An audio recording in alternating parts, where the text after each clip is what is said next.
श्री शिवाय नमस्तु भयम। दोस्तों, जैसा कि आप सभी लोग जानते हैं कि 13 मई 2026 यानी बुधवार को पड़ रही है ज्येष्ठ महीने की अपरा एकादशी व्रत। और दोस्तों, यह वह तिथि है जो ज्येष्ठ महीने में पड़ने वाली सबसे बड़ी तिथि अपरा एकादशी व्रत है, क्योंकि यह बुधवार के दिन पड़ रही है और इसका बहुत ही बड़ा और विशेष महत्व होता है। पूज्य गुरुजी ने कहा है कि अगर कभी भी मौका लग जाए और 13 मई ज्येष्ठ महीने की अपरा एकादशी बुधवार को पड़ जाए तो आप लोग को हल्दी वाले पानी का उपाय तो अवश्य ही करना चाहिए। इन दोनों का संयोग बहुत कम आता है। और इसी के साथ में गुरुजी ने अपनी शिव पुराण कथा में बताया है कि इस दिन आपको हल्दी वाले पानी का उपाय तो आपको अवश्य ही करना चाहिए, क्योंकि ऐसा दिन पूरे साल में सिर्फ एक ही बार आता है। और दोस्तों, आप सभी लोग जानते हो कि 13 मई बुधवार एकादशी का अगर सबसे बड़ा कोई उपाय है तो हल्दी वाले पानी का उपाय है। तो दोस्तों, इस बुधवार के दिन आप लोगों को हल्दी वाले पानी का उपाय को जरूर करना है। बहुत सारे लोग होंगे जिन लोगों ने इस उपाय को ना किया हो, मतलब पूरा साल निकल गया, उन्होंने किसी भी दिन इस हल्दी वाले पानी का उपाय को ना किया हो। पर दोस्तों, आपके पास एक आखिरी मौका बचा हुआ है जो कि 13 मई के दिन है। तो इस दिन आप लोगों को इस वाले उपाय को जरूर कर लेना है। भले ही आपने पूरे महीने भर इस उपाय को ना किया हो, पर अगर आपने इस ज्येष्ठ महीने के 13 मई बुधवार एकादशी के दिन अगर इस वाले उपाय को कर लिया तो इस उपाय को करने का वो फल मिलेगा जिसकी आपने कभी कल्पना भी नहीं करी होगी। इसीलिए आप लोग इस वाले उपाय को एक बार जरूर कर लेना है, ताकि आप लोगों के हाथ से ये मौका ना जा सके और आपको इस उपाय को करने का फल मिल सके। दोस्तों, यह उपाय पंडित जी ने अपनी अभी की ही श्री शिव महापुराण की कथा में बताया है, जिस उपाय को आज हम आपको बहुत अच्छे से समझाने वाले हैं। इस वीडियो को देखने के बाद इस उपाय को समझने के लिए आपको कोई और को देखने की जरूरत नहीं पड़ेगी। तो चलिए दोस्तों, उपाय को शुरू करते हैं। देखिए यार, इस ज्येष्ठ महीने के बुधवार एकादशी के दिन ये इतना खास होता है, इतना महत्वपूर्ण होता है। देखा गया है कभी कभी बड़े बड़े पूजा पाठ अनुष्ठान से जो मनोकामना पूर्ण नहीं होते, वह ज्येष्ठ मास के बुधवार एकादशी के दिन एक छोटे से उपाय करने से ही आपकी मनोकामना पूर्ण हो जाती है। और बहुत सारे लोगों ने इसको किया भी है और उनको इस उपाय को करने का फल भी जरूर मिला है। अगर आप लोग भी इस उपाय को करना चाहते हैं तो आप इस उपाय को पहले अच्छे से समझ लेना, सुन लेना, उसके बाद करना। आपको इस उपाय का फल जरूर मिलेगा। और इस उपाय को कर लेने से आपके घर में चाहे किसी भी प्रकार की दुहक और समस्या क्यों ना चल रही हो, आपको उसका कारण भी नहीं पता है कि भाई ये समस्या किस कारण से चल रही है, उसका कुछ भी कारण हो सकता, जैसे पितृदोष हो सकता है या किसी भी तरह का मंगल दोष भी हो सकता है। तो इस दिन आप लोगों को यह वाला उपाय कर लेना है। ये एक ऐसा उपाय है जिस उपाय को अगर किसी विशेष दिन पर किया जाए तो भाई उस विशेष दिन का जो है वह तो हमें मिलता ही मिलता है, पर हमने उस दिन पर इस उपाय को किया है तो हमें उससे भी बड़ा फल मिलता है, और फल बहुत जल्दी मिलता है, क्योंकि आप इस उपाय को बहुत ही बड़े और विशेष दिन पर कर रहे हो। तो चलिए दया कर विचारान आपके बारे में बात करते हैं। लेकिन उससे पहले आप लोगों को यह जानना आवश्यक है कि आखिर ये उपाय किस समय करना है, किसको करना है और कैसे करना है। तो चलिए हम आगे आपको वीडियो में एक एक करके बता देते हैं। लेकिन उससे पहले अगर आप लोग हमारे चैनल पर पहली बार आए हैं या फिर मेरी आवाज आज पहली बार सुन रहे हैं तो हमारे चैनल वास्तविक जानकारी को सब्सक्राइब जरूर कर लेना और इस वीडियो को लाइक करके कमेंट बॉक्स में श्री शिवाय नमस्तु भयम ओम नमः शिवाय जरूर टाइप कर देना। तो दोस्तों, इस हल्दी वाले पानी का उपाय को हमें इस बुधवार एकादशी के दिन कैसे करना है, किसको करना है, किस समय करना है और कहां पर करना है, ये सारे सवालों के जवाब आपको इस वीडियो में मिल जाएंगे। और जो ये वीडियो देखेगा भाई उसको हल्दी वाले पानी का उपाय जरूर करना चाहिए, क्योंकि इस दिन हल्दी का भी बहुत ही बड़ा और विशेष महत्व होता है। और जब बात आ जाए हल्दी वाले पानी की तो ये सोने पर सुहागा वाली हो जाती है और ये एक बहुत ही बड़ा उपाय हो जाता है इस 13 मई बुधवार एकादशी का। तो अब दोस्तों, इस हल्दी वाले पानी का उपाय को आखिर करना किसको है, सबसे पहले हम लोग वो बात जान लेते हैं।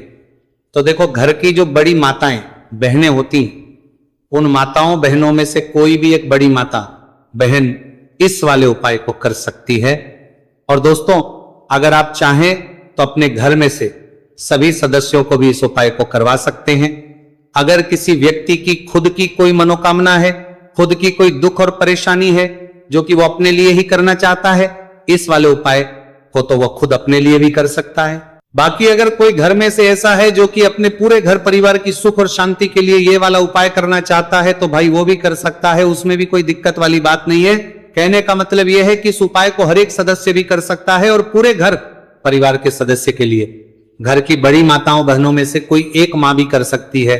माताएं बहनें अगर घर में उपस्थित ना हो या वो ये वाला उपाय ना कर पा रही हो तो फिर घर का कोई बड़ा सदस्य भी इस हल्दी वाले पानी का उपाय को कर सकता है, चाहे फिर वह पुरुष ही क्यों ना हो, उसमें कोई भी दिक्कत वाली बात नहीं है। अब दोस्तों जो अगला प्रश्न निकल कर आता है वह यह आता है इस उपाय को लेकर कि आखिर इस उपाय को हमें किस समय करना है, सुबह के समय करना है कि शाम के समय करना है। तो देखो इस वाले उपाय को आप लोग सुबह के समय भी कर सकते हो और शाम के समय प्रदोष काल में भी कर सकते हो। अब अगर आप पूछो कि भाई सबसे उत्तम समय कौन सा रहेगा इस हल्दी वाले पानी का उपाय को करने का, तो हम आपसे बस यही कहेंगे कि इस उपाय को आप सुबह के समय करेंगे तो ज्यादा बेहतर होगा। बाकी अगर प्रदोष काल शाम के समय भी करेंगे तो भी अच्छा होगा, उसमें कोई भी दिक्कत वाली बात नहीं है। तो अब दोस्तों जो अगली सबसे बड़ी और महत्वपूर्ण बात आती है वो ये आती है कि अगर हम उपाय को करेंगे तो हमें कितने बजे से लेकर कितने बजे तक के बीच में करना है, और शाम के समय प्रदोष काल में करेंगे तो हमें कितने बजे से लेकर कितने बजे के बीच में करना है। तो देखो सुबह जितनी जल्दी हो सके आप उपाय को करने की कोशिश करना। बाकी अगर किसी कारणवश लेट भी हो जाओ, थोड़ी देर भी हो जाए तो 10 या 11 बजे तक भी आप उपाय कर लेना, पर 12 बजे से ज्यादा देरी ना हो, ठीक है, इस बात का ध्यान रखना। उसके बाद में दोस्तों अगर शाम के प्रदोष काल की बात करें, प्रदोष काल का जो समय है होता है वो शाम के 6 बजे से शुरू हो जाता है, मतलब शाम के 6 बजे से लेकर 7 बजे के बीच का जो समय होता है ये समय प्रदोष काल का समय होता है। तो आप इस उपाय को 7 या 8 बजे के बीच में भी कर सकते हो, मतलब शाम के 6 बजे से रात 8 बजे के बीच में आप कभी भी इस वाले उपाय को कर सकते हो, उसमें कोई भी दिक्कत वाली बात नहीं। तो ज्येष्ठ मास के कृष्ण पक्ष की एकादशी को अपरा एकादशी का पर्व मनाया जाता है और इस बार यानी साल 2026 में अपरा एकादशी पर 3 दुर्लभ संयोग एक साथ बन रहे हैं।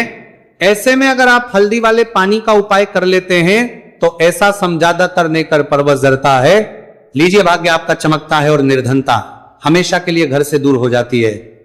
अब जो लोग धन की कामना करते हैं, चाहते हैं कि धन से घर भरा रहे और धन जो है घर में आता रहे, तिजोरी धन से भरी रहे, निर्धनता जल्दी से दूर हो जाए, तो आप समझ लीजिए कि हल्दी वाले पानी का उपाय आपके जीवन में महा चमत्कार करने वाला है। क्योंकि यहां पर सीधे सीधे आपको श्री हरि विष्णु की कृपा और उनका आशीर्वाद मिल जाता है, क्योंकि हल्दी जो है ये श्री हरि विष्णु से ही जुड़ी है और साथ ही साथ धन को बढ़ाने का काम बहुत तेजी के साथ हल्दी करती है। तो साल की सारी एकादशी में सबसे बड़ी एकादशी होती है और इस दिन से सारे शुभ और मांगलिक कार्य शुरू हो जाते हैं। मां तुलसी बहुत ही प्रसन्न होती है और अपने भक्तों की मनोकामना को पूरा करती है। और इस दिन यदि कोई भी व्यक्ति सच्ची श्रद्धा से सही तरीके से हल्दी का ये उपाय कर लेता है तो वह व्यक्ति अपने जीवन में सारी समस्याओं को, सारे कष्टों को, सारे दुखों को अपने जीवन से दूर कर देता है।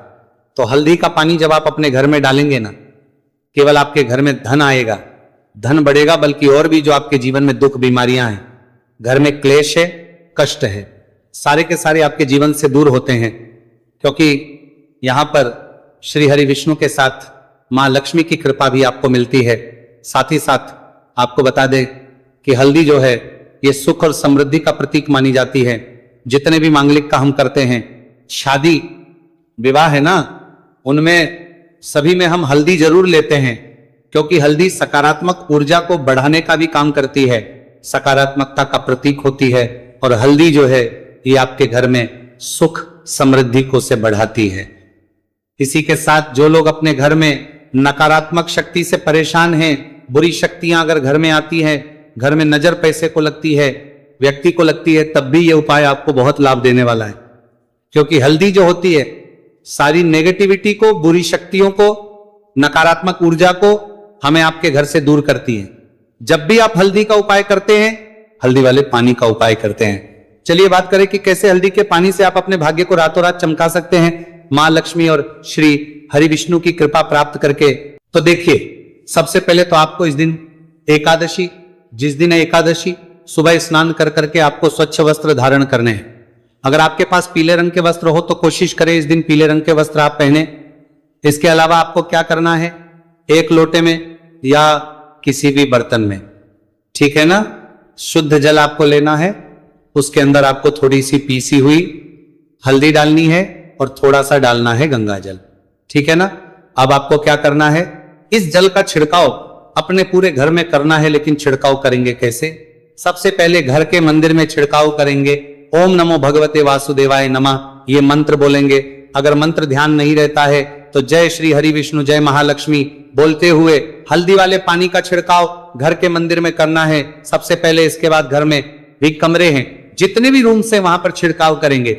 घर का जो ईशान कोण है यानी कि उत्तर और पूर्व के बीच की दिशा यहां पर, तो विशेषकर आपको इस पानी का छिड़काव करना है, जो हल्दी वाला पानी आपने तैयार करा है। इसके बाद आपको अपने घर के मुख्य द्वार पर जरूर से छिड़काव करना है, अंदर की तरफ भी और बाहर की तरफ भी। आपका मुख्य द्वार यानी कि लकड़ी का जो आपका दरवाजा है, ठीक है ना, वहां पर अंदर की तरफ भी हल्दी वाले पानी का छिड़काव करेंगे और बाहर की तरफ भी छिड़काव करते करते जय श्री हरि विष्णु